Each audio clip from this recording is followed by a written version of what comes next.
Bueno, pues hola de nuevo. Aquí estamos después de la primera mesa, que yo creo que nos ha servido a todos para empezar a visualizar, ¿no? Estos aspectos que ya sabíamos de los Next Generation de la Unión Europea, ver cómo esto se plasma en compra pública de innovación y salud, en instrumentos complementarios, cambios de mentalidad, nuevas formas de hacer. Y ahora pasamos a esta segunda mesa en la que vamos a ver estos dos continentes y si realmente tenemos mismas necesidades y mismas soluciones. Porque claro, todos somos muy conscientes en un mundo cada vez más global.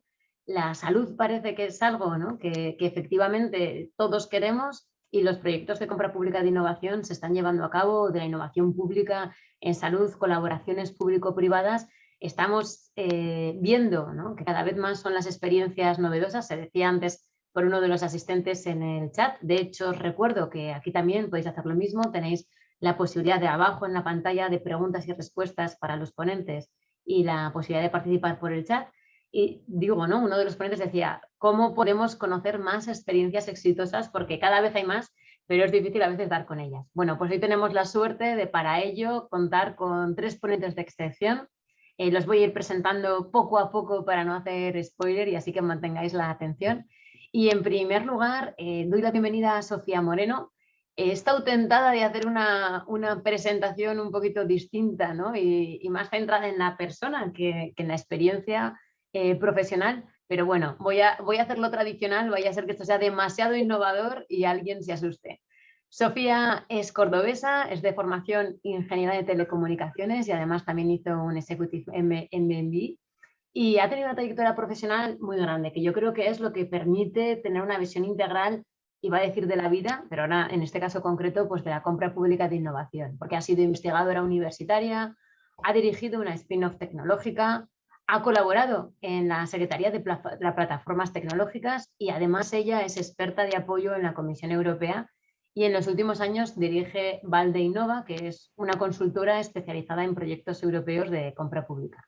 Además, a Sofía le hemos pedido el favor de que haga la doble función. Por problemas de agenda no podemos tener a Carmen Laplaza, que va a venir como representante de la Unión Europea, y le hemos pedido el favor, ¿no?, con la confianza que tenemos, de que explique también ella esa visión de la Unión Europea, aparte de los proyectos específicos. Con lo cual, Sofía, muchísimas gracias por estar aquí y te cedo la palabra. Muchas gracias, Carmen.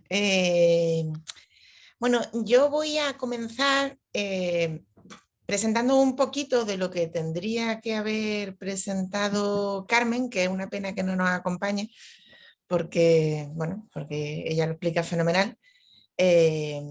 Y yo no voy a seguir estrictamente su presentación, os voy a dar mi punto de vista de la compra, de por qué estamos hablando de compra pública innovadora en Europa y de lo más relevante.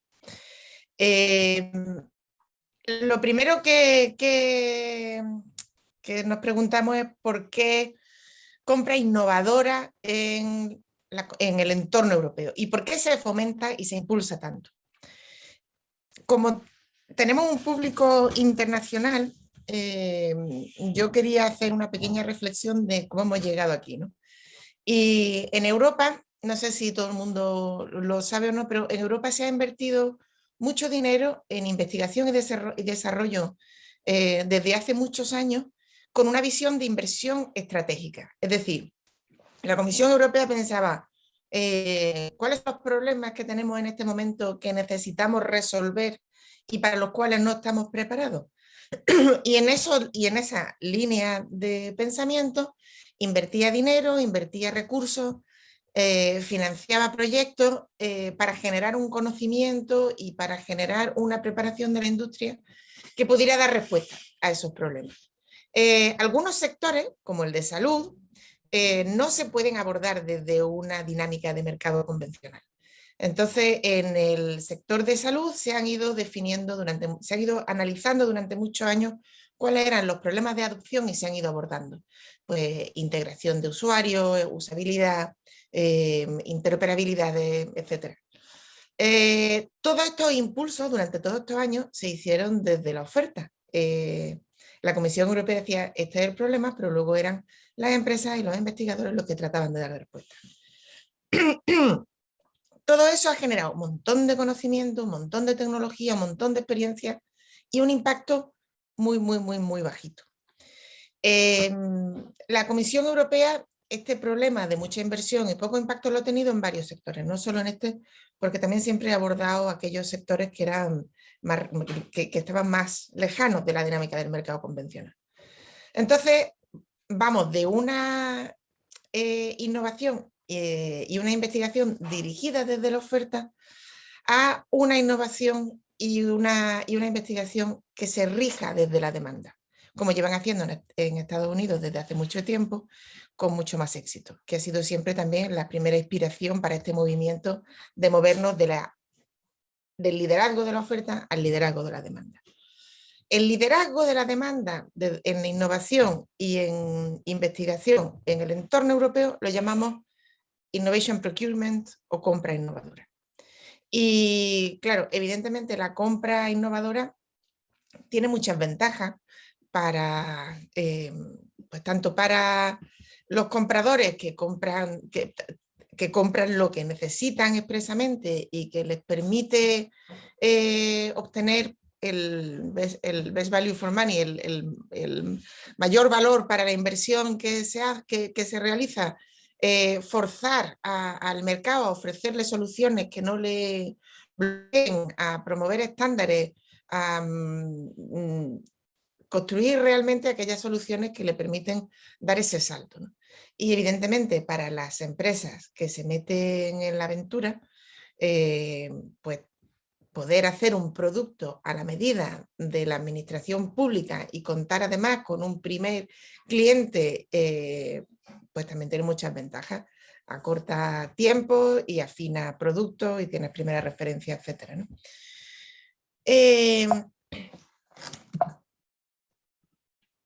Perdón, tratando de... Sí.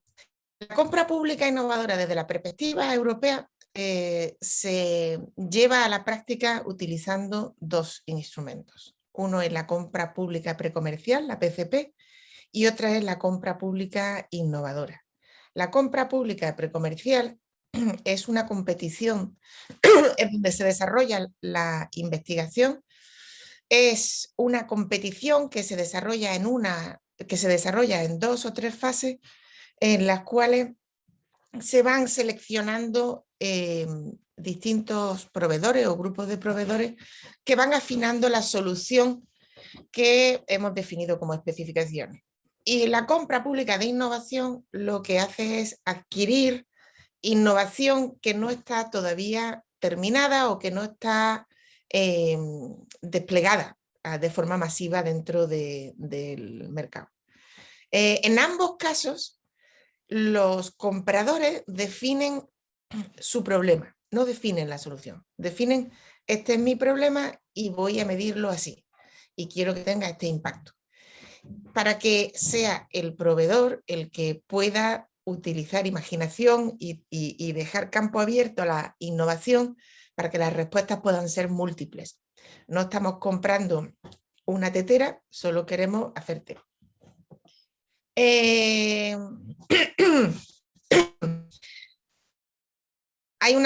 Estas son las cifras que la Comisión en este momento publica respecto al impacto que han tenido acumuladas las PCPs que se han ido financiando. En el caso de la salud ha sido más difícil y ahora pondremos un par de ejemplos, pero en el caso, y yo creo que vamos a seguir discutiendo durante toda la mesa de por qué en el caso de la salud es más difícil, pero en el caso de la salud estos instrumentos son complicados. Sin embargo, las inversiones relativas que desde la Comisión Europea se han utilizado en todos estos instrumentos que se lideran desde la oferta en comparación con estos que se lideran desde la demanda, el impacto obtenido con estos segundos es mayor y tiene unos números más contundentes.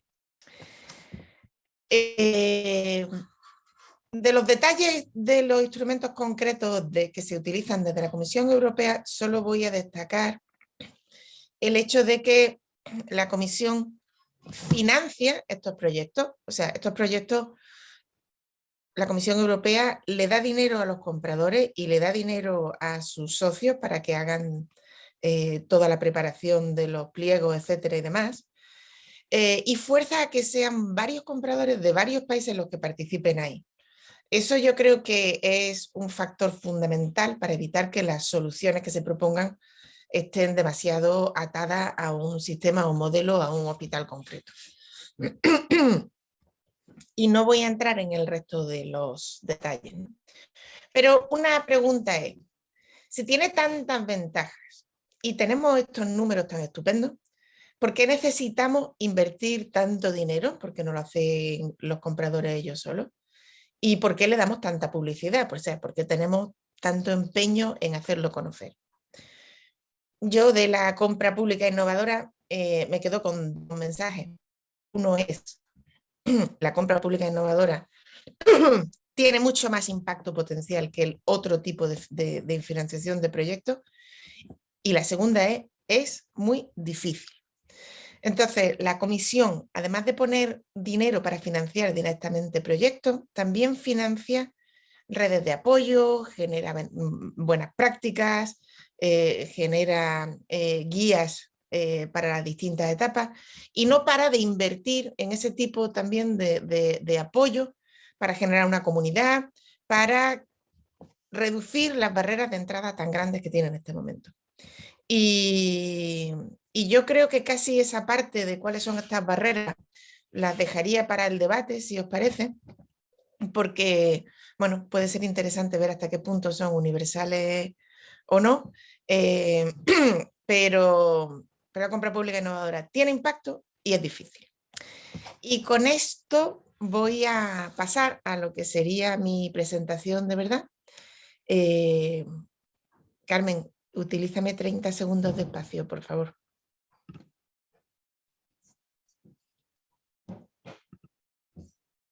Sin problema, lo único que pasa es que no consigo iniciar mi vídeo, pero aquí estoy, aquí estoy. En estos 30 segundos ya veis el panorama inicial que tenemos ya estupendo, ¿no? De decir, o sea, realmente esto es complicado, tiene mucho impacto, pero es complicado y por eso necesitamos a veces ese impulso, esa gente que asesora, que está al lado. Y bueno, ya en estos 30 segundos ya veo que Sofía ha sido ultra eficiente y ya tiene la presentación preparada, así que te vuelvo a ceder la palabra. Muchas gracias. Gracias, Carmen. Stop and Go es un proyecto fue el primer proyecto de compra pública innovadora que se financió desde la Comisión Europea en todos los sectores. Y fue un proyecto en el sector salud. Tenía la peculiaridad de que cada comprador podía comprar su historia. El objetivo que tenía este proyecto era, que se ejecutó entre el 2014 y el 2018, era bueno, pues arrancar la PPI y generar experiencia y generar conocimiento para la comunidad. ¿Cuál era el problema que abordaba Stop and Go? Bueno, pues el que abordamos ahora mismo en todas partes. Hay una demanda que crece, hay unos recursos que se reducen y es una tendencia que permanece, con lo cual no hacer nada no es una opción. ¿Y cuál es la solución que se valida en Stop and Go? La compra pública innovadora de servicios habilitados por tecnología. Los servicios habilitados por tecnología son una palanca muy potente de cambio. Y bueno, estas son las cifras que se manejaron en el proyecto. Se compró por valor de más de 14 millones de euros y con una financiación pública pues de 5 millones y pico. En resumen, ¿cuál fue la experiencia de Stop and Go y cuáles son las lecciones que nos quedaron de ella?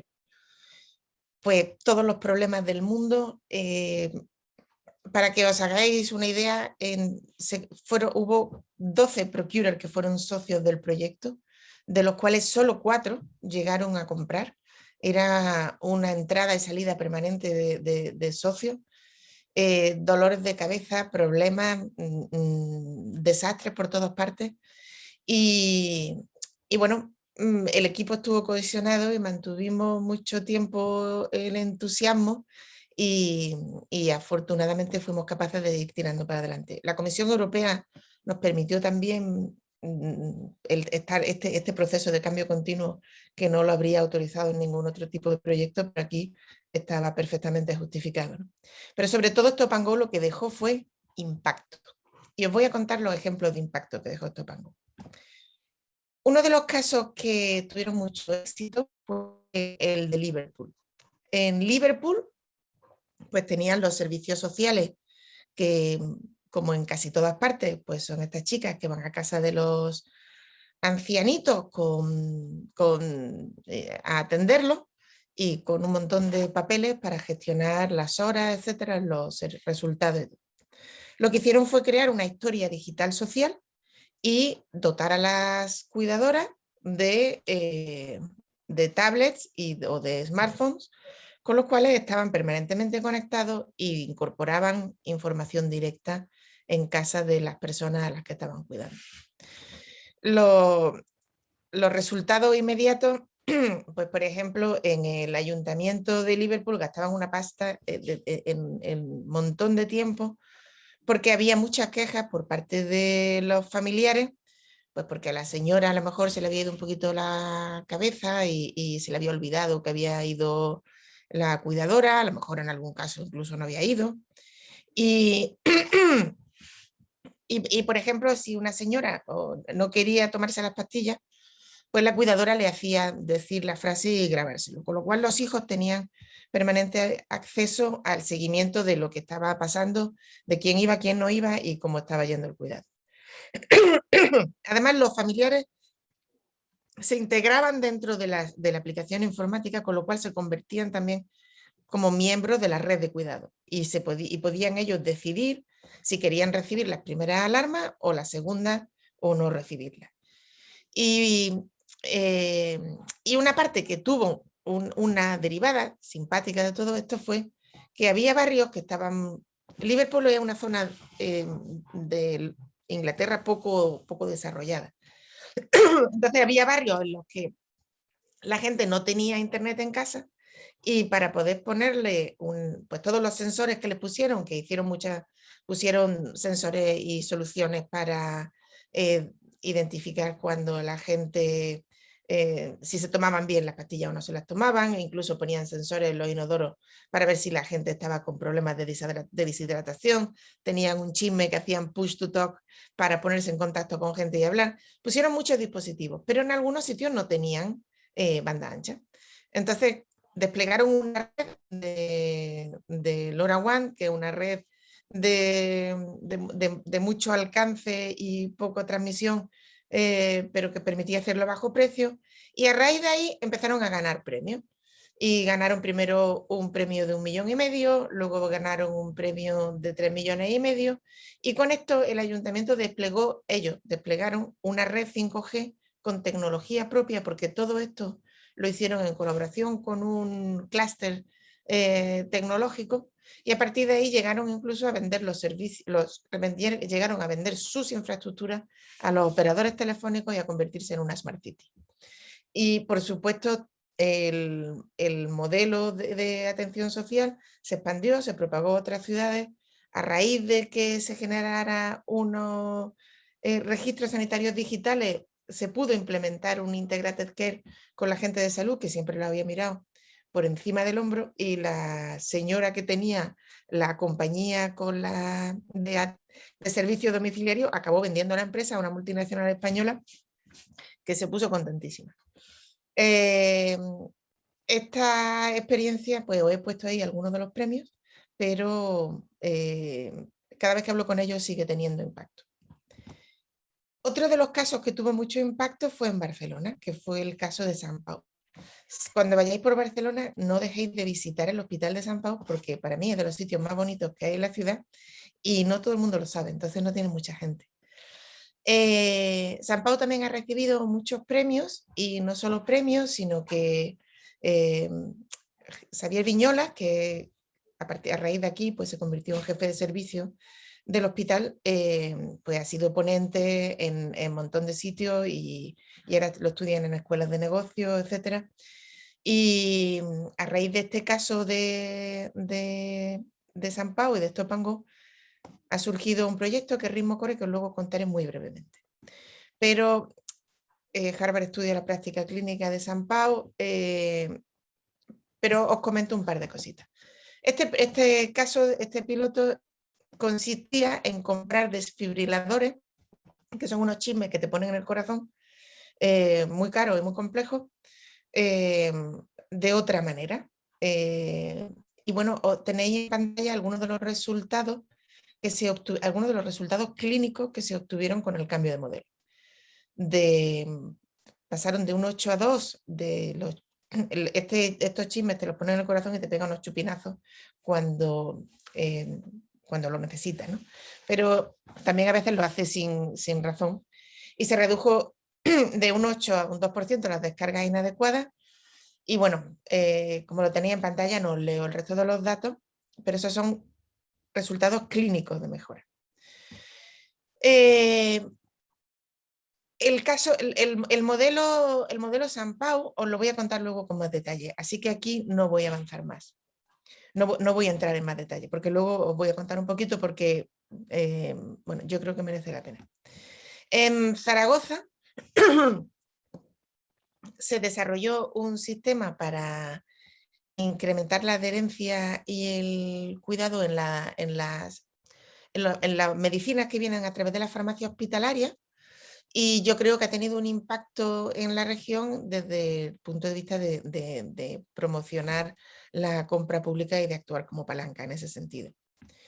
Y el caso de Holanda fue muy divertido. En este caso, la compra fue solo se gastaron 100.000 euros en la compra, que era que en el contexto de lo que estamos hablando era irrisorio. Helmond es un pueblecito muy chiquitito allí en Holanda, y habían tenido muchos proyectos de estos previos y muchas investigaciones en las cuales habían llegado a conclusiones bastante documentadas de que poniendo sensores en casa para detectar cambios de comportamiento anómalo en personas que estaban en un estado de predemencia, podían retrasar un promedio de 2 meses y medio el tiempo que esta gente necesitaba. Podían retrasar en 2 meses y medio el momento de llevarlo a una residencia especializada. Una residencia especializada en Holanda eran como unos 6.000 euros al mes. El conjunto de sensores eran como unos 400. Y luego había unas chicas que estaban yendo a unas cuidadoras que iban a la casa, unas desde el ayuntamiento y otras desde el seguro, pues para distintas funciones. Entonces, ¿qué pasaba? Pues que había un ente que se ahorraba la residencia, que era el gobierno nacional, que se ahorraba pues los 15.000 euros. Había un seguro que tenía que pagar 2 meses y medio más de la atención domiciliaria, y un ayuntamiento, pero que sería razonablemente mucho más barato. Y un ayuntamiento pues que tenía que hacer esa inversión de 400 euros y esos 2 meses y medio de también atención domiciliaria de otro tipo. Y eso genera un bloqueo debido a los silos presupuestarios. Entonces, en Helmond se agarraron el problema porque ellos lo que querían era una plataforma abierta en la cual el ciudadano pudiera acceder a servicios de este tipo sin tener que preocuparse de quién pagaba, para resolver todo eso por la trastienda. Y a raíz de que se puso este problema encima de la mesa y que, claro, en un contexto en el que Holanda ya tenía un programa de cambio de toda la atención a las personas mayores en marcha, esto provocó que la persona que promovió esto se fue a un comité nacional, y a partir de ahí hubo un cambio legislativo que cambió esos hilos presupuestarios y desbloqueó este desajuste en quién ahorra y quién invierte, para que hubiera un alineamiento de intereses y se pudieran hacer este tipo de iniciativas preventivas. Con lo cual el impacto que ha tenido este caso con sus 100.000 eurillos ha sido brutal. La parte paradójica es que luego lo que fue el piloto en sí mismo fue un desastre, porque nadie quería reconocer que estaba en estado de early dementia y nadie quería que se lo pusieran en casa. Pero bueno, tengo ganas de volver por allí para saber qué más cosas pasaron a raíz de esa plataforma abierta. Y ya no os cuento más de Stop and Go. También si queréis, si viene al caso, podemos hablar en el debate, pero la compra pública de servicios innovadores es una palanca de cambio y de generación de impacto muy potente. Carmen, perdóname, no llevo controlado el tiempo. ¿Cómo voy?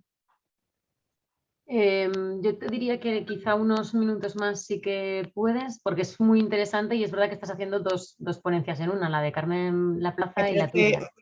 se me he despistado, se me ha ido la olla, me he puesto a hablar. Os cuento dos cosas de Ritmo Core y lo Muy dejo. bien, perfecto, gracias.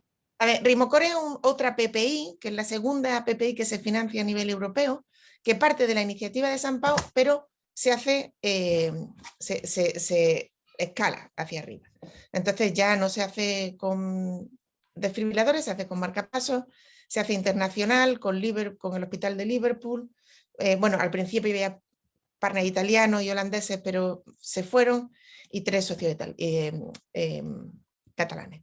Entonces, ¿de qué va Ritmo? Ritmo va de value-based procurement, de servitización, o sea, no compro tecnología, compro los servicios en torno a una tecnología, y por supuesto de cambios organizacionales que van hacia la atención centrada en el paciente.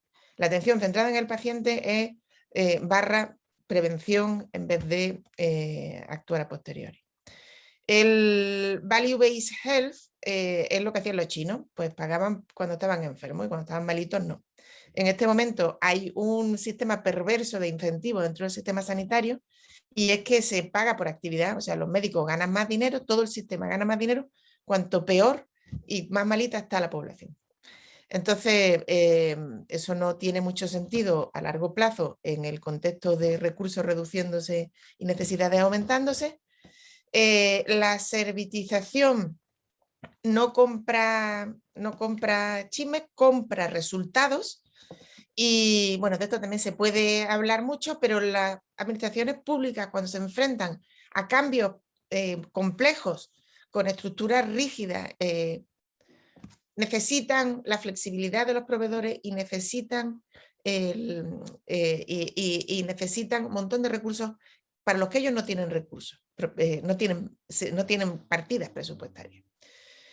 Cuando ponemos juntos la servitización y la compra basada en valor, lo que tenemos o lo que podríamos tener es alineamiento de intereses de todos los que participan en la cadena de cuidado, los proveedores y los servicios públicos. Y lo que se trata en este momento, en el que no nos queda espacio para desperdiciar recursos que están muy escasos, es incrementar toda la eficiencia en esa cadena de prestación de servicios. Y no os cuento más, porque ya esto es un poquito más del mismo, pero este tipo de modelos no son, no pueden pretender tener un resultado para mañana. Son proyectos que buscan resultados de largo plazo y que se basan en el concepto de partnership con proveedores y con toda la cadena de cuidado. Y no os cuento más, el modelo de resharing es muy interesante, pero lo dejamos pasar si acaso para el debate. Toda la gente que participa en este tipo de historias son valientes y atrevidos, si no, no funciona. Y en este momento yo participo en 3 PCPs. Rosia, con la cual comparto, Rosia, que está coordinada por IACS y con el lead procurer, que es Aragón, en el cual son estos mismos conceptos de servitización y de value base y de atención centrada en pacientes, pero aplicada a la rehabilitación en áreas remotas, introduce algunos conceptos nuevos, un proyecto fantástico, pero hablaremos de él cuando hayamos rodado un poquito más. El año que viene os lo contamos. Ticket, que también aplica esos conceptos, pero en la atención a pacientes con fallo cardíaco avanzado, y Crane, que aplicar ese concepto a un uso masivo de datos en salud para la atención de crónicos en zonas remotas. Y bueno, yo creo que ya he hablado más que de sobra. Siento haberme pasado del tiempo.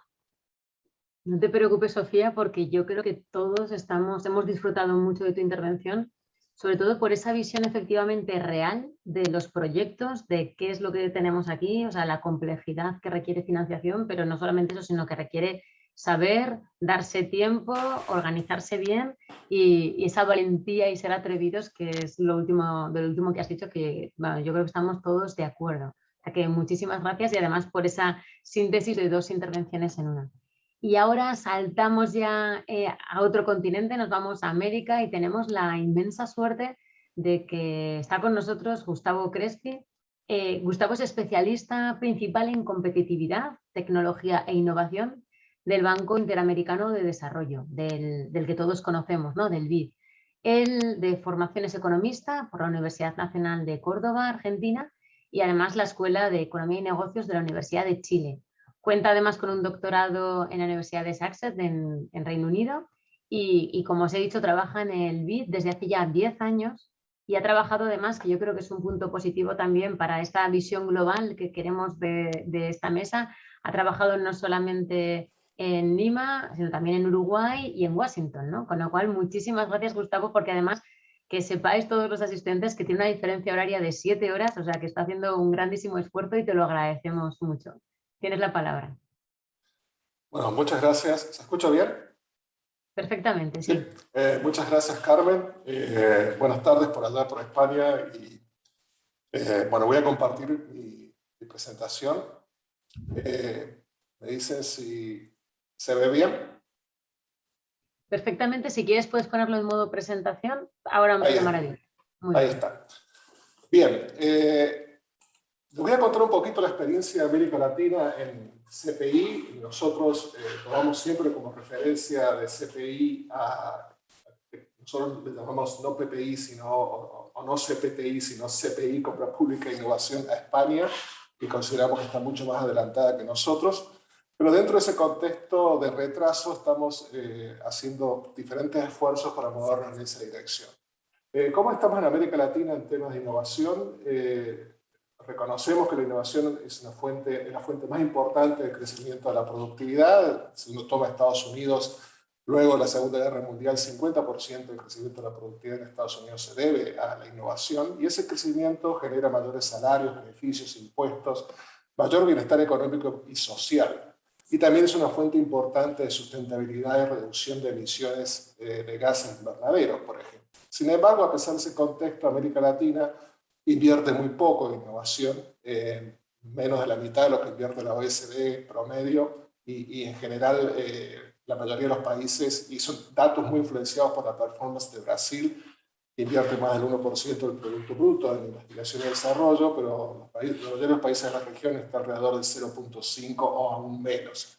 Fundamentalmente en inversión del sector público, muy poquita participación de la inversión del sector privado, salvo casos excepcionales de Uruguay, Chile o un poquito en México.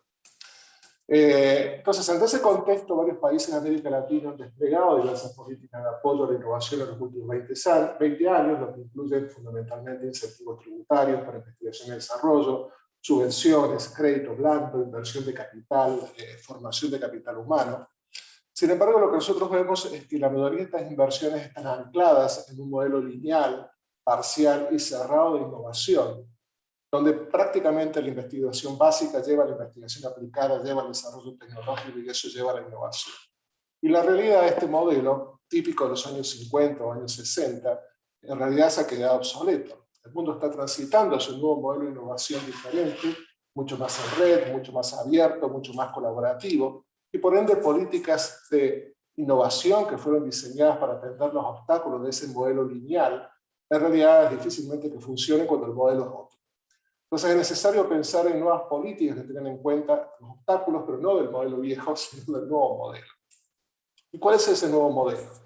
El nuevo modelo es uno que nos muestra que la innovación ha pasado de el modelo típico de la izquierda de la figura, eso es una fotografía de los laboratorios Bell en Estados Unidos, en Nueva Jersey, ahí en los años 60, en 1960, cuando se toma esa fotografía, había 3.600 empleados, de los cuales ahí adentro había 11 premios Nobel, y todo se hacía ahí adentro, a un modelo mucho más parecido al de la derecha, que es donde la gran corporación fundamentalmente innova, interactuando en grandes redes con sus proveedores, con las universidades y centros de investigación, haciendo alianzas con otras empresas, operando en parques tecnológicos, etc. O sea, se ha pasado de una innovación cerrada, dominada por una gran corporación, a una innovación en red, donde muchos actores interactúan. ¿Y por qué se produce ese cambio de modelo? Fundamentalmente por dos razones. En primer lugar, por la aceleración del cambio tecnológico, o sea, todo va mucho más rápido ahora, pero también por la complejidad del cambio tecnológico. Y esa complejidad es lo que hace que, y si uno suma la complejidad con la velocidad, es prácticamente imposible que una gran empresa o una gran organización, si nos pensamos en el sector público, pueda incorporar hacia adentro todas las capacidades que necesita para innovar. Simplemente el solo hecho de decidir invertir en esas capacidades es muy riesgoso, porque son muchas capacidades y quedan rápidamente obsoletas. Por lo tanto, no va a tener otra alternativa que salir a buscarlas al ecosistema. Entonces, la decisión de innovar en forma cerrada o abierta depende en realidad de lo cuán grave sea la falla de coordinación entre la oferta y la demanda de conocimiento. Si esa falla de coordinación es muy grande, la organización va indefectiblemente a tender a innovar hacia adentro, y si esa falla de coordinación es baja, en realidad va a buscar soluciones en el ecosistema. ¿Pero por qué se produce esta falla de coordinación? Se produce por básicamente 5 factores: asimetrías de información, es decir, yo tengo un problema, pero no sé quién me puede dar la solución, o yo tengo lo que creo puede ser una posible solución, pero no sé a quién, digamos, le puede llegar a interesar. Pero también un problema de alineación de incentivos entre oferta y demanda, es decir, muchas veces, esto se ve muy clarito, por ejemplo, cuando interactúa la empresa y un centro de investigación. Muchas veces el incentivo del centro de investigación o del investigador que opera dentro de ese centro de investigación es fundamentalmente publicar un paper, pero el incentivo de la empresa o la organización que le está demandando una solución es resolver primero el problema y luego publica el paper. Bueno, si no están alineados los incentivos, se va a producir ese problema de coordinación. Y un mecanismo importante para alinear los incentivos es alinear los derechos de propiedad intelectual de esa innovación en aquel que hace el mayor esfuerzo o que tenga la mayor capacidad para encontrar una solución al problema. Pero además existe un tercer problema, que es la falta de capacidades en la oferta. ¿Capacidades para qué? Para desarrollar una solución. Es muy común encontrarnos cuando uno habla con compradores públicos, por ejemplo, pero también cuando habla con compradores de grandes corporaciones que se quejan de que, si bien es una intención y un interés importante aumentar y diversificar la base de proveedores, en la práctica siempre terminan trabajando con los mismos. Y fundamentalmente se quejan por un problema de capacidad. Tenemos muchos casos o ejemplos de licitaciones en las cuales al final se declaran desiertas porque no hay ninguna oferta satisfactoria. También tenemos un problema de aversión a riesgo en la demanda para escalar la solución. Uno de los problemas que nos pasa mucho en la innovación abierta es que normalmente el que desarrolla una solución a nivel de prototipo no es normalmente el que la compra a escala. La compra a escala es otro personaje, es un procurer más tradicional, y que normalmente tiene todas las condiciones para básicamente comprar cosas que sean siempre lo mismo. Es decir, ¿por qué? Porque te las conoce, porque el riesgo lo maneja, etc. Y luego tenemos también un problema de falta de capacidad en la demanda. Es decir, no podemos darnos por seguro que la demanda sabe efectivamente cuáles son sus problemas. La demanda puede tener alguna idea de cuáles son sus desafíos en general, pero de ahí a poder identificar un problema que puede ser abordado por un modelo de innovación abierta, hay un trecho, y ese trecho hay que transitarlo. Entonces, estos últimos dos factores, aversión al riesgo y falta de capacidad en la demanda, hacen que la organización muchas veces termine comprando siempre lo mismo. Y en general compra productos, y productos obsoletos que normalmente no atienden las necesidades. Moviéndonos un poco más en detalle a la organización sector público como agente comprador, es importante reconocer que el sector público es un importante componente de la demanda agregada. 1,7 trillones de dólares anuales compran los estados en la Organización Mundial de Comercio, y eso representa a más o menos un 15% del Producto Interno Bruto, es decir, mucho más que la inversión en investigación y desarrollo. Es decir, si nosotros lográsemos básicamente rascar un porcentaje de ese un 10%, por ejemplo, de ese 15% promedio del PIB, el aporte público al ecosistema de innovación sería mucho mayor que cualquier política de subsidios o de incentivos tributarios. Sin embargo, todo el mundo sabe que es muy difícil vender al Estado productos que existen. Entonces imagínense venderle al Estado algo que todavía no existe, que probablemente pueda que no exista nunca. Y es ahí donde aparece la compra pública de innovación, que el banco hemos definido como un conjunto de metodologías y regulaciones que resuelven este problema de coordinación entre la demanda pública con la oferta privada de soluciones. ¿Y por qué es que consideramos importante a la compra pública de innovación como herramienta más de política de innovación dentro de un ecosistema de innovación? En primer lugar, porque la compra pública de innovación puede resolver estas fallas de coordinación. La CPI lo que hace es promover la interacción entre el usuario y el proveedor, busca reducir las asimetrías de información, busca reducir los costos de transacciones.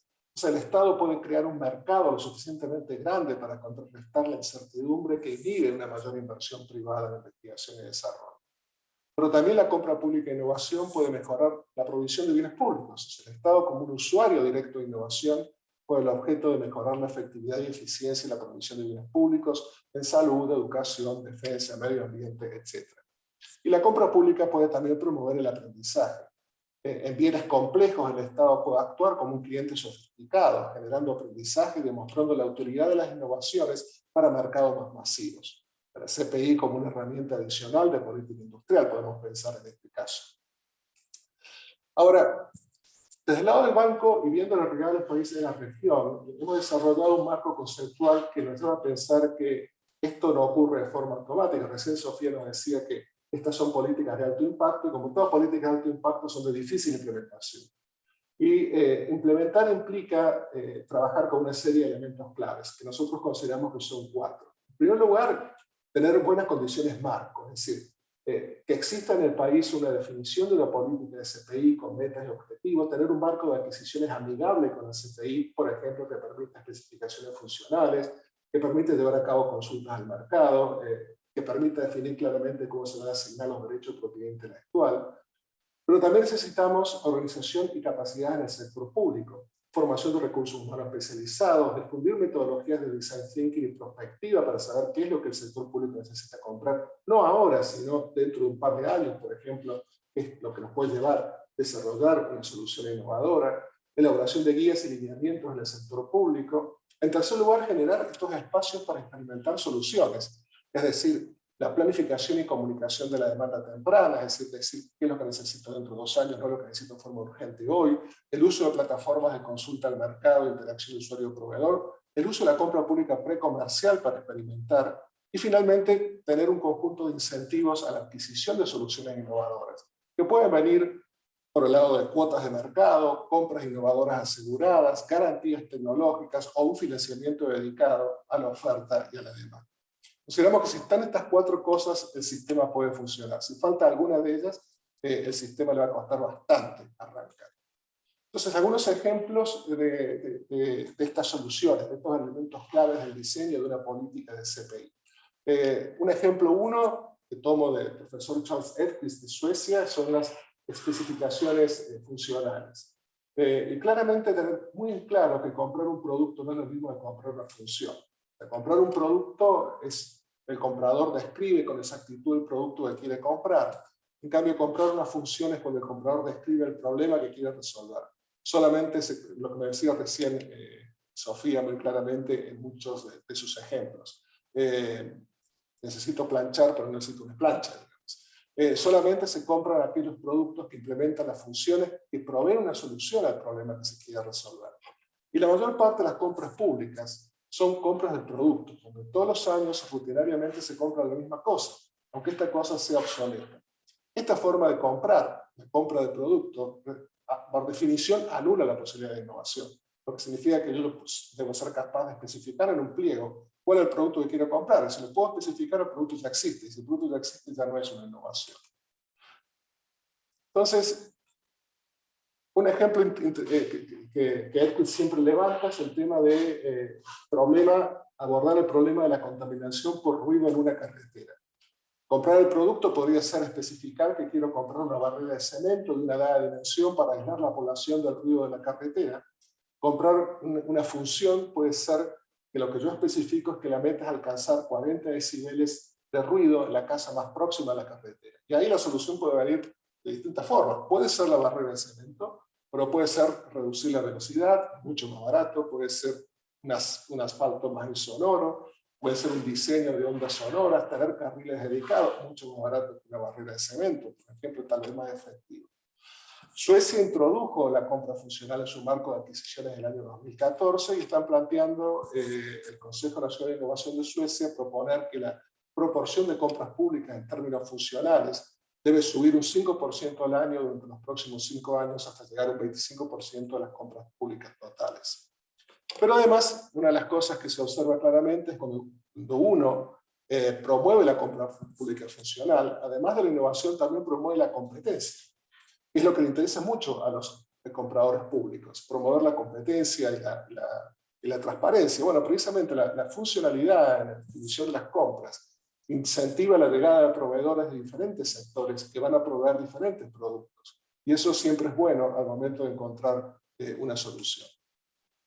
Un ejemplo 2, bueno, esto me lo voy a saltar por una cuestión de tiempo. El ejemplo 3, el ejemplo 2 se refería al laboratorio Piano de Holanda, que es un laboratorio creado específicamente para promover capacidades de innovación en compradores públicos y que funciona muy bien. Es un ejemplo de buena práctica para poder replicar en la mayoría de las administraciones. El ejemplo 3 es el ejemplo de espacios para experimentar soluciones en Estados Unidos. Aquí es un programa muy conocido, se llama Small Business Innovation Research, programa del gobierno federal creado en el año 1982, o sea, ya hace bastante tiempo, que establece que toda agencia federal con un presupuesto de I+D de al menos $100 millones asigne 2,8% para contratar en forma precompetitiva I+D a las pymes.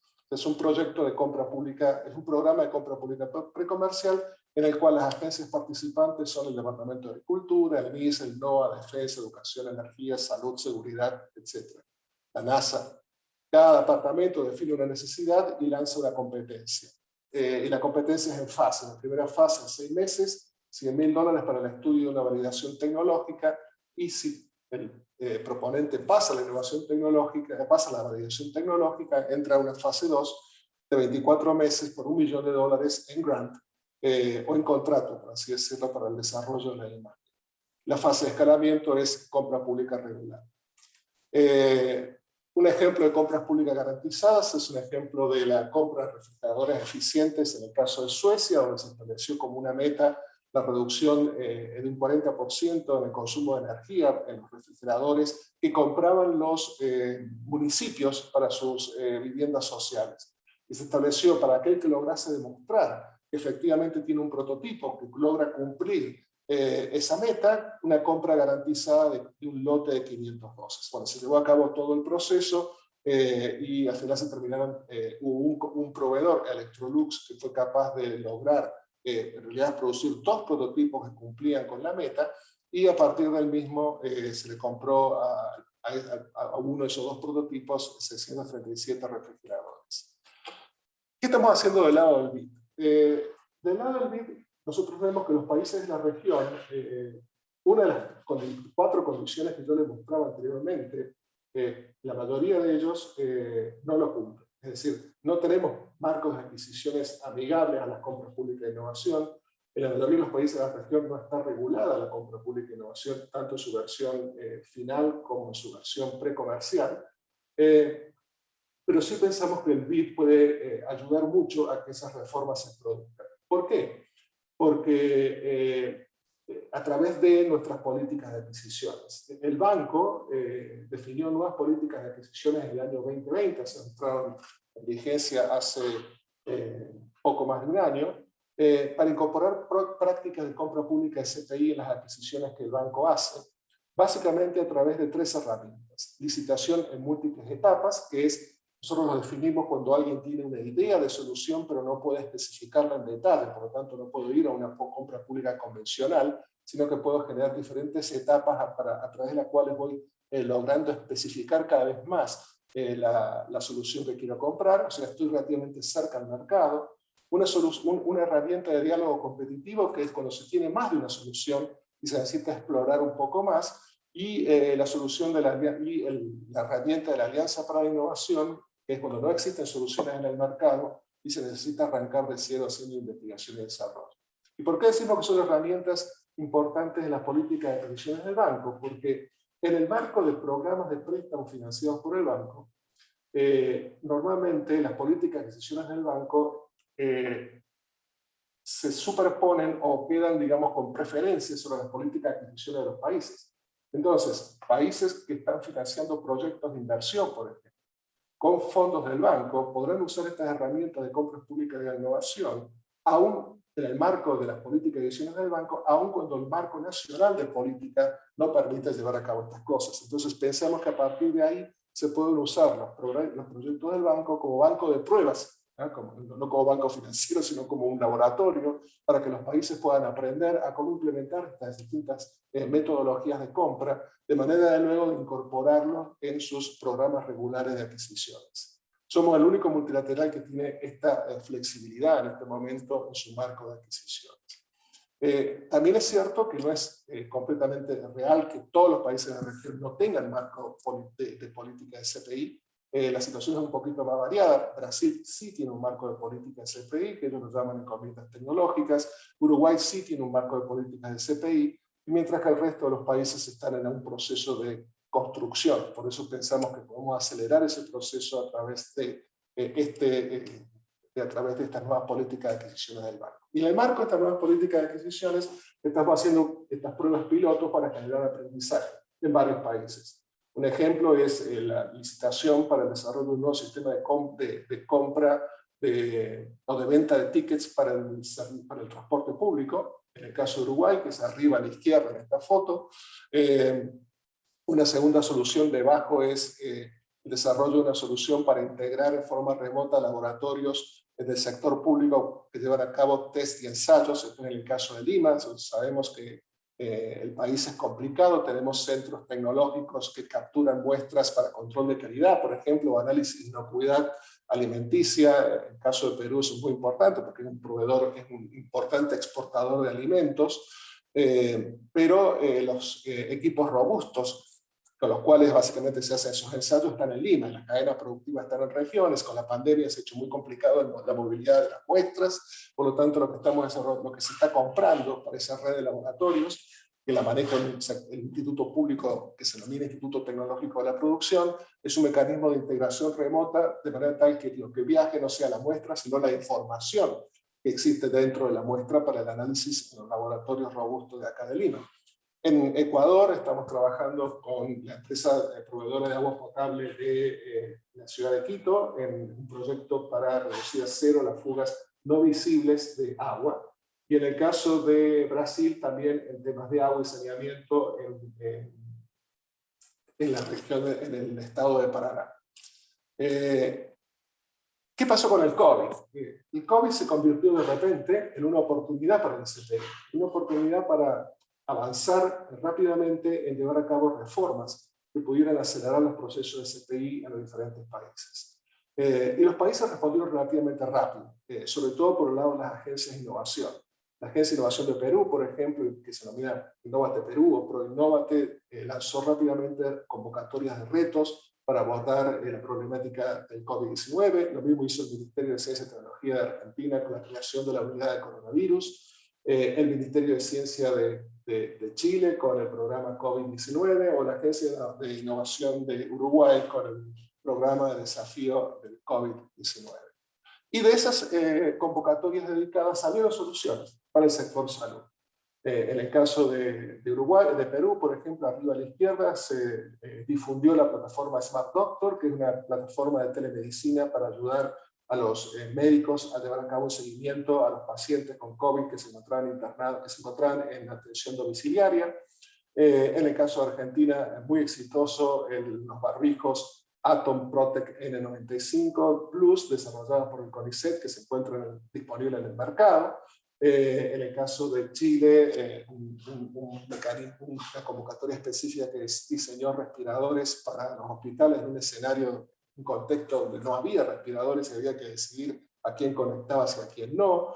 En el caso de Uruguay también un sistema de telemedicina y de aprendizaje automático para los profesionales de la salud, para que pudieran ayudarles a digerir el volumen de información que existía todos los días como consecuencia del COVID, que todavía existe. ¿Qué aprendimos de estas experiencias del COVID-19 en el marco de ejercicios de CPI? Primero, que hubo una respuesta rápida a las agencias de promoción e innovación de la CPI en la región. La mayoría de los concursos se abrieron durante marzo de 2020, es decir, justo con la pandemia, usando un modelo de desafíos como modelo de convocatoria. El desafío importante fue dar una respuesta rápida, no solamente lanzar el concurso, sino también asignar los recursos de forma rápida. Y eso llevó a repensar y digitalizar procesos, bajar las respuestas de 8 a 3 meses a 8 días, es lo que se logró hacer. Ajustar las convocatorias a las necesidades y realidades de los emprendedores e innovadores, por ejemplo, mayor flexibilidad en el financiamiento, garantías. No estábamos en un mundo donde el sector financiero estaba operando en condiciones normales, por lo tanto había que ser más flexible con respecto a las exigencias que se le estaba pidiendo a los emprendedores para que pudieran desarrollar una solución. Profundizar el diálogo con las autoridades sanitarias fue clave, pero no fue siempre fácil de instrumentar, porque claramente las autoridades sanitarias estaban en otra, estaban extremadamente estresadas en lo que tenían que hacer, que era que no se muriera más gente. Agencias reguladoras, este fue un gran problema, tanto en tema de drogas como de dispositivos médicos, con poca capacidad, sin procesos de aprobación de emergencia, extremadamente rígidas. Entonces, digamos, el rompecabezas que tuvimos en el caso de América Latina es que logramos tener prototipos muy rápidos, en 3-6 meses, pero después nos demoramos un año en que los prototipos llegaran al mercado, precisamente por problemas en agencias reguladoras. Repito, no en todos los países, pero en general, en muchos países encontramos agencias reguladoras no listas para lidiar con situaciones de emergencia. Y luego apareció un tercer problema, que es, una vez resuelto el prototipo, una vez resuelto el problema con la agencia reguladora, es lograr que los médicos usen la solución. Y ahí los prestadores en general y los médicos en particular. Y en general lo que hemos visto que la adopción tecnológica por parte de prestadores de la salud toma mucho tiempo. Es decir, los médicos tienden a usar normalmente lo mismo de siempre, no las cosas muy nuevas. Entonces, voy terminando. Voy a saltarme esta slide, así voy directamente a las conclusiones. Hay algunos mitos de la CPI que debemos tratar de resolver. En primer lugar, hay una cierta percepción cuando queremos empujar la CPI en la región de que esto es poner a alguien en la luna, ¿no? Es algo sumamente complejo y en realidad la mayoría de los ejemplos de CPI, como mostraba Sofía, se encuentran en procesos bastante más sencillos, ¿no? De limpieza de edificios públicos, recolección de residuos, reciclado de colchones en cárceles y hospitales, etc. También existe la percepción cuando uno habla con los ministerios de finanzas, que decimos, esto está genial, pero me sale muy caro. Y la respuesta es, ¿caro con respecto a qué? O sea, puede que resulte más caro con respecto a un precio spot. De hecho, cuando uno compara una tecnología ya obsoleta con una tecnología nueva, uno tiene que amortizar la I+D. La tecnología obsoleta, la I+D ya está amortizada. Pero generalmente es más barato a lo largo del ciclo de vida del producto que lo que nosotros tenemos que evaluar. Y se establece que solo es viable con proveedores tecnológicos maduros. Y esto tal vez es un problema, pero deberíamos pensar en modelos de CPI, en donde se construya en el mismo modelo el instrumento para ya sea atraer proveedores internacionales o desarrollar proveedores locales.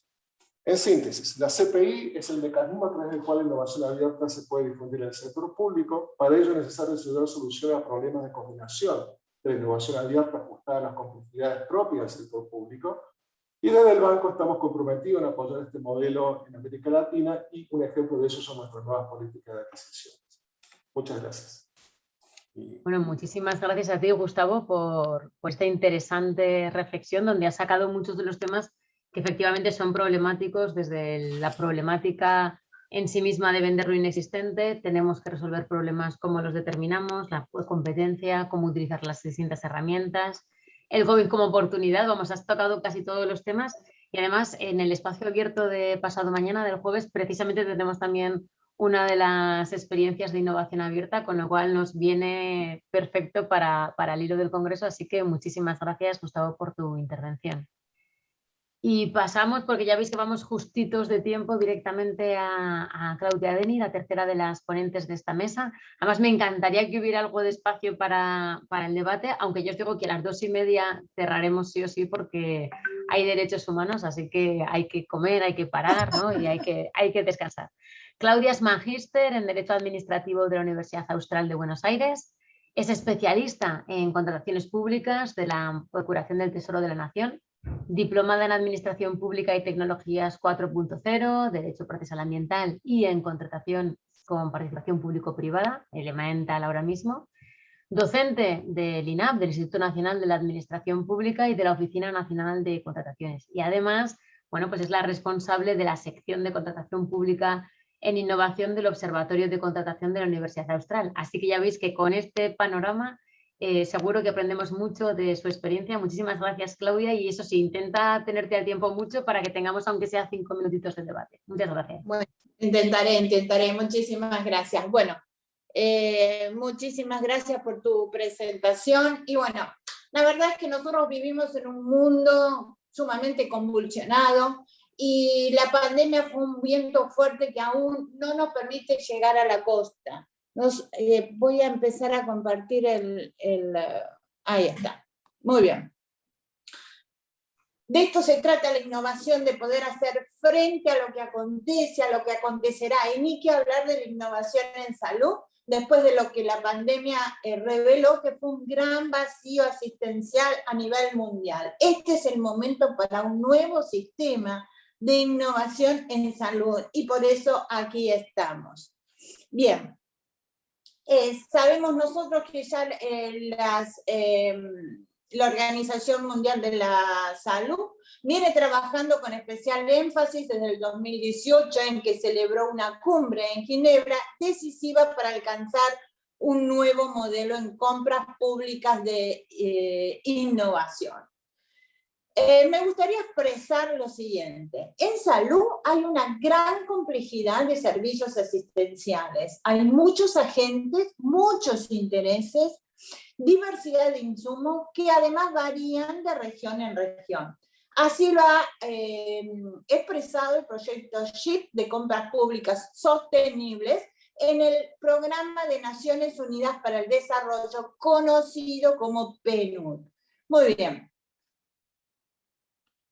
Rápidamente, ¿cómo es el sistema de salud en la República Argentina? La estructura del financiamiento en la República Argentina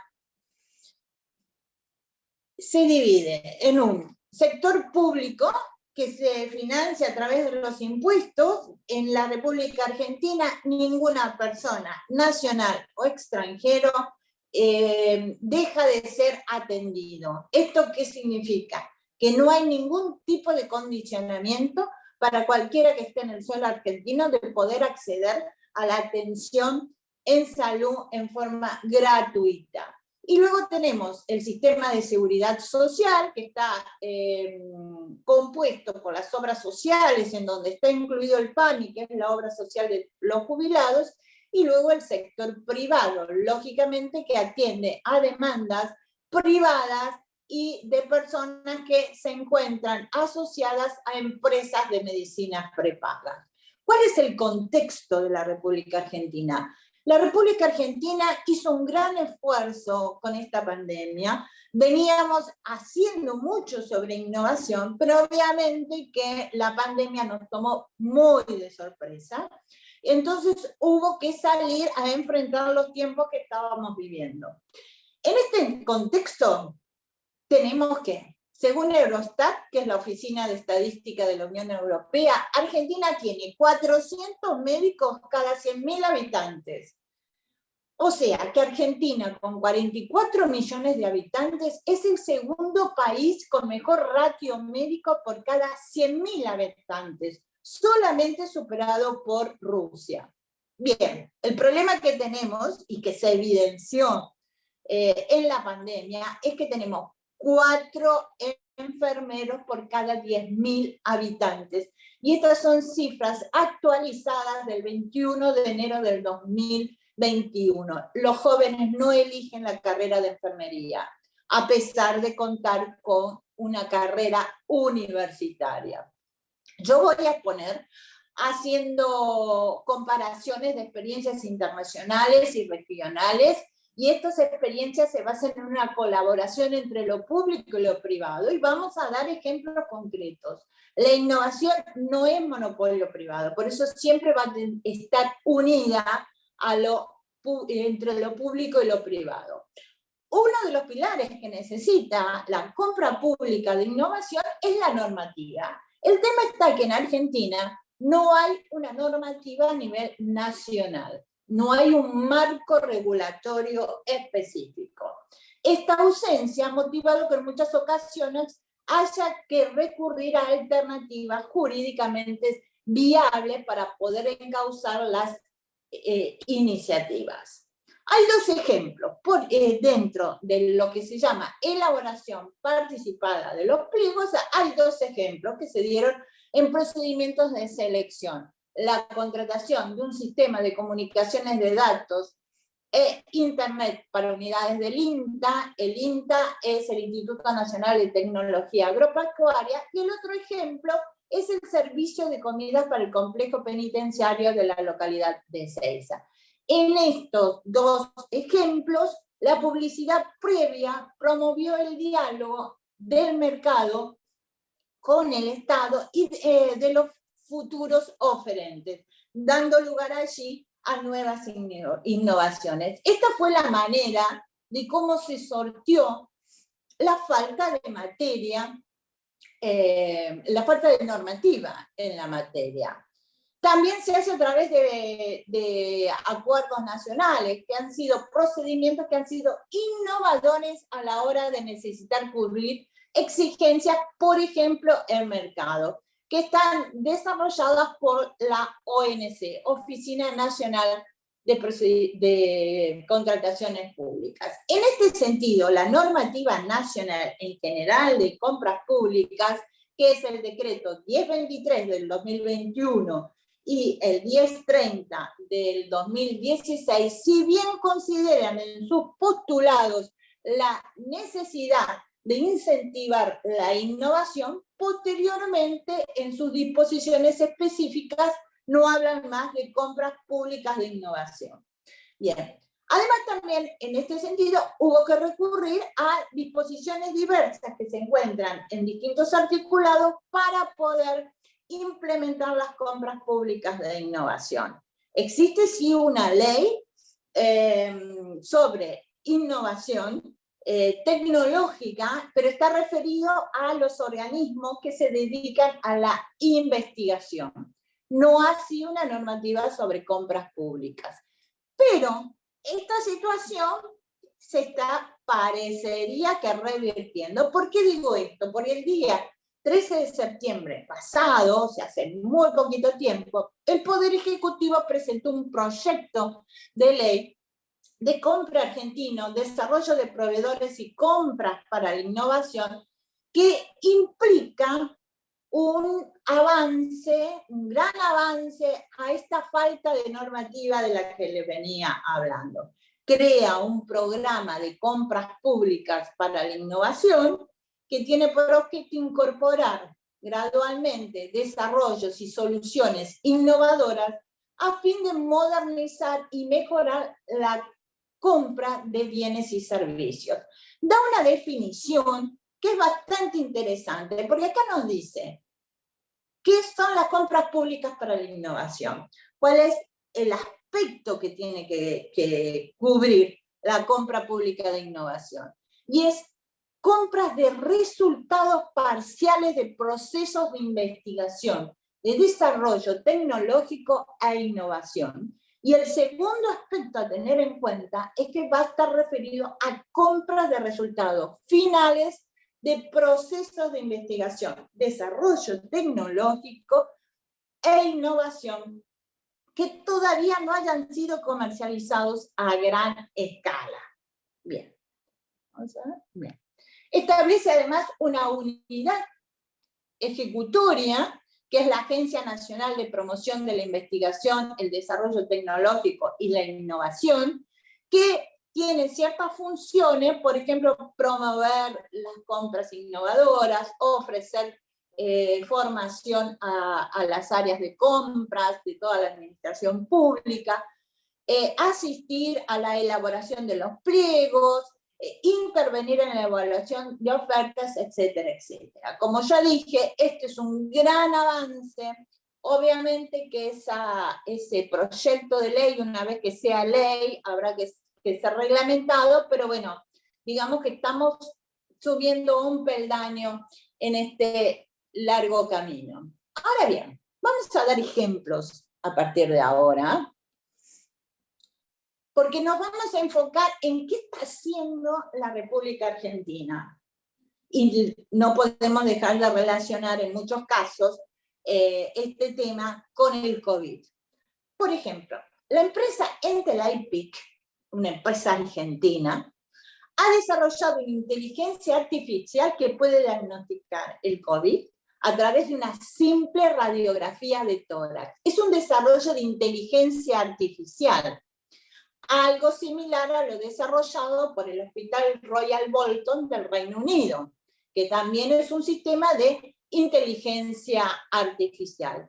Y este tipo de tecnología lo que hace es dar una segunda lectura al diagnóstico que hizo el médico. Esto es un concepto muy importante para que tengamos siempre en cuenta. Es una segunda opinión de lo que el médico ha dicho. También lo podemos hacer a partir de la voz. Podemos detectar el COVID. VocalisCheck es una empresa israelí que con una inteligencia artificial desarrolló la posibilidad de detectar el COVID. Aquí en Buenos Aires, con la misma tecnología que VocalisCheck, la empresa israelí, se está desarrollando el Botitos, que es una iniciativa del gobierno de la Ciudad Autónoma de Buenos Aires, aún en etapa de desarrollo, pero ha sido elogiado por el director de WhatsApp, que tiene una precisión del 88% en el diagnóstico mediante toses compatibles con el COVID. Si ustedes ven en el lado derecho de la filmina, ustedes tienen el tweet del director del WhatsApp. Ahora bien, vamos a pasar. Hay algo que quiero destacar, y es lo siguiente. Porque es el emprendimiento de un joven argentino, un joven que desinteresadamente está teniendo una labor muy importante que viene desarrollando antes del COVID, que es Gino Tubaru, ahí tienen una foto de él, es un argentino que dona prótesis 3D que distribuye gratuitamente a través de una ONG y de voluntarios que descargan el archivo en cualquier parte del mundo y así imprimen manos y brazos. Más de 30.000 prótesis han sido donadas por Gino a través de la ONG Atomic Lab.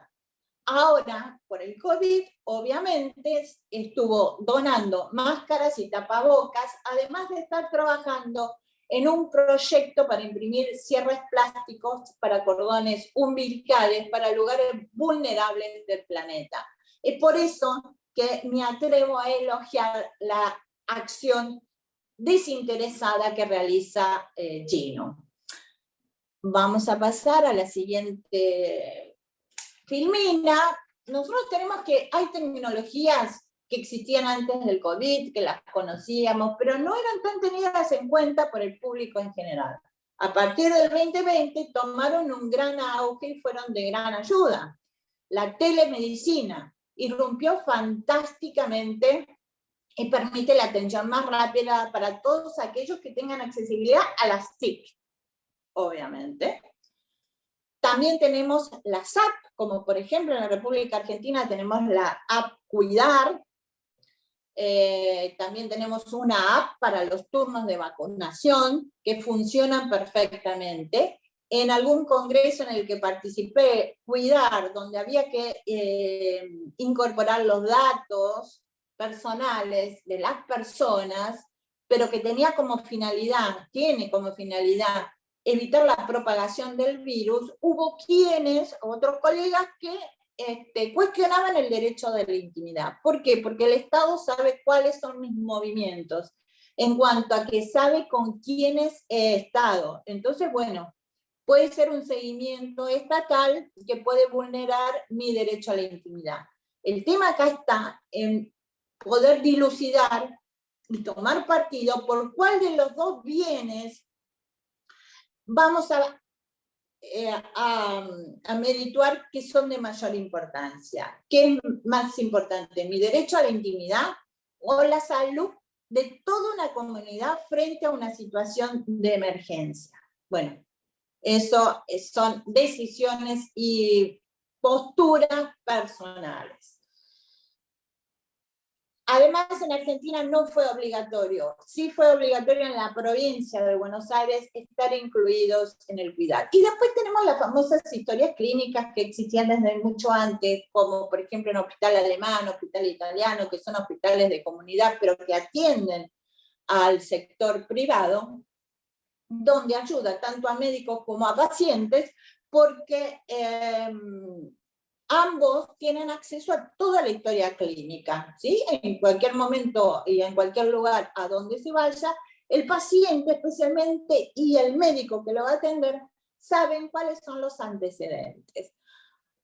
Ahora bien, quiero mencionar algo que se encuentra en la siguiente filmina y que viene a colación de lo que estamos hablando, especialmente de la telemedicina. Eric Topol es un médico de San Diego, Estados Unidos, que escribió en el año 2019 un libro que se llamó Telemedicine.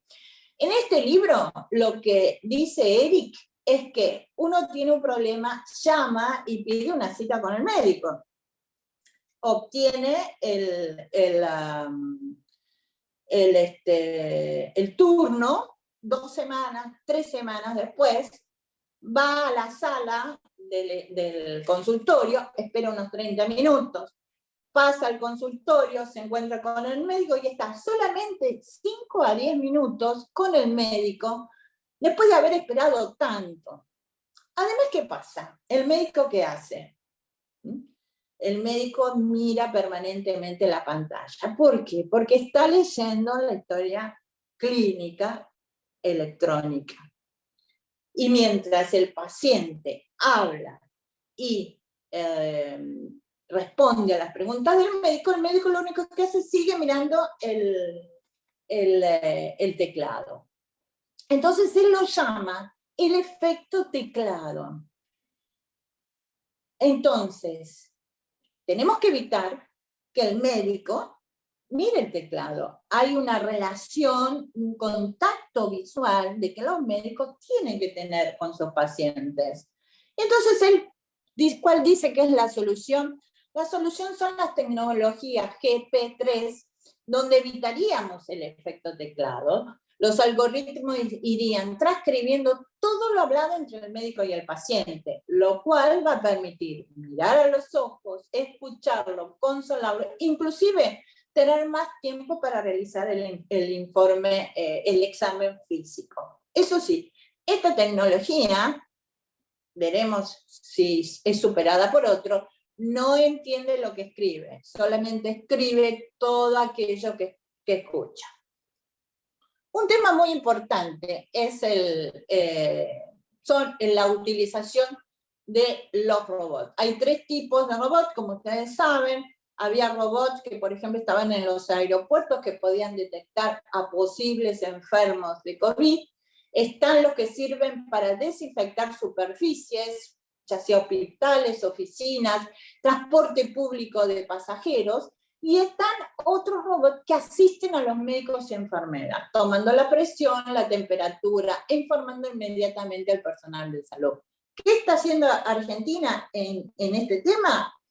Ustedes ven una foto en el lado izquierdo de la filmina, donde está Teo. Teo es un robot sanitizante que fue desarrollado por una escuela de educación técnica de la provincia de Salta, conjuntamente con una empresa que se llama From the South, Sociedad Anónima, cuyo objetivo era esterilizar ambientes a través de la radiación ultravioleta. ¿Cómo se logró esto? A través de un convenio público-privado entre la empresa From the South y el Ministerio de Educación, Cultura, Ciencia y Tecnología de la provincia de Salta. Ocurrió lo mismo en la Armada Argentina, el Hospital Naval de Puerto Belgrano presentó un robot que asiste al médico y a la enfermera en cuanto a la medición de temperatura, toma de imágenes y transporte de medicamentos. ¿Qué ayuda a esto? Evitar el posible contagio médico-paciente al no tener relación, y el robot inmediatamente pasa los datos al médico y a la enfermera. Todo esto ha sido producto de la fabricación argentina y la aplicación de las tecnologías 4.0 en la República Argentina. En la República Argentina también tenemos 3 robots Da Vinci que sirven para las intervenciones quirúrgicas. Los tenemos en el Hospital Italiano, Hospital de Comunidad, Hospital Churrucavisca y Hospital de Madariaga, que son hospitales del Estado, ¿sí? Y que sirven para intervenciones, variadas intervenciones quirúrgicas. Bueno,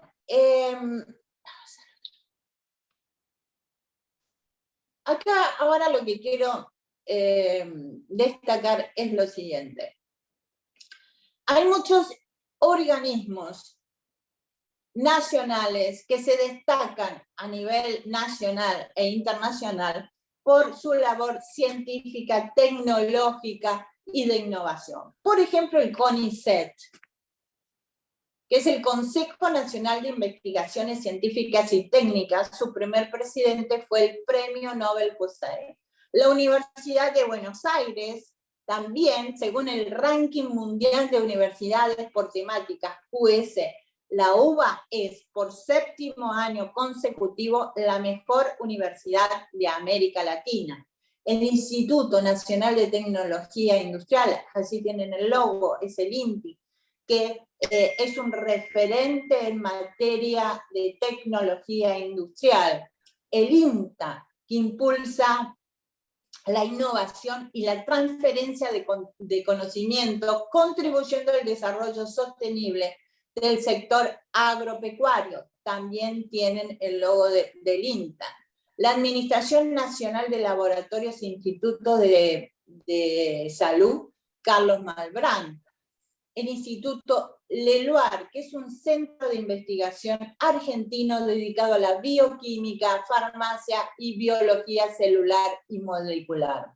Estos son algunos de los organismos y sus colaboradores han recibido múltiples premios y reconocimientos a la excelencia científica, tanto en Argentina como en el exterior. Ahora, estos organismos y muchos otros, ante la realidad disruptiva, han tenido que redireccionar su actividad para dar respuesta rápida a las demandas urgentes del Ministerio de Salud a partir del 2020. Entonces tenemos el primer test serológico del país para dar respuesta inmunológica de una persona frente al COVID, que fue un trabajo a contrarreloj del CONICET y del Instituto Leluar. El NeoKit, que tienen allí también en la filmina, es un kit de diagnóstico que permite indicar a partir de una muestra respiratoria y en menos de 2 horas si una persona tiene COVID o no. Hay un tercer kit también desarrollado por estos organismos, que es un kit de base molecular rápido y económico que detecta el genoma del coronavirus con una sensibilidad igual a un PCR. Fueron desarrollados por investigadores del CONICET que desarrollan su actividad tanto en la Universidad Nacional de San Martín y en la Universidad de Quilmes. Estos organismos también han desarrollado, por ejemplo, un suero hiperinmune que se utilizó para el tratamiento de los pacientes con COVID, con resultados asombrosos. No me quiero explayar más en sus características, pero es muy interesante. La fabricación de los barbijos nanotecnológicos que mencionó también Gustavo, los barbijos Atom Protect, que fueron desarrollados por el CONICET, la UBA, la Universidad Nacional de San Martín, apoyado por una empresa privada es una empresa textil, que fue el COVID, y su efectividad fue testeada por el INTI, por el INTA. Bien. Tenemos que ir terminando. 2 minutitos termino porque ya justo iba a finalizar. La innovación juega un importantísimo papel para implementar nuevas dinámicas tecnológicas. Argentina está haciendo un gran esfuerzo y está implementando lo más posible la innovación. Los especialistas aseguran que Argentina está bastante avanzada, pero bueno, igualmente falta bastante camino por recorrer. Hay siempre una pregunta latente. ¿Las tecnologías 4.0 compiten con los humanos? ¿Reemplazan al médico? Obviamente mi respuesta es negativa. No reemplazan. Es solamente una segunda opinión. ¿Qué beneficios encontramos de la aplicación de las tecnologías 4.0 en medicina? Que las máquinas no se cansan. Las máquinas no se fatigan, entonces permiten aprovechar varias funcionalidades al mismo tiempo, son capaces de procesar y tratar datos a una velocidad exponencial. Otro tema que quiero destacar es la necesidad de la educación. Educar en tecnologías 4.0 en todas las carreras universitarias y en especial en medicina.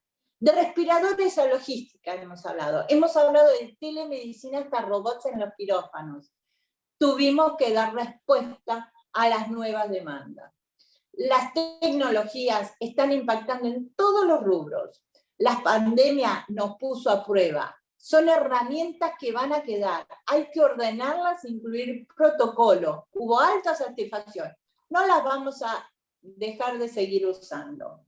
Lo importante es que nadie quede atrás. César Mister, premio Nobel argentino en medicina, tenía una concepción democrática de la ciencia y dijo, la ciencia solo va a completar sus promesas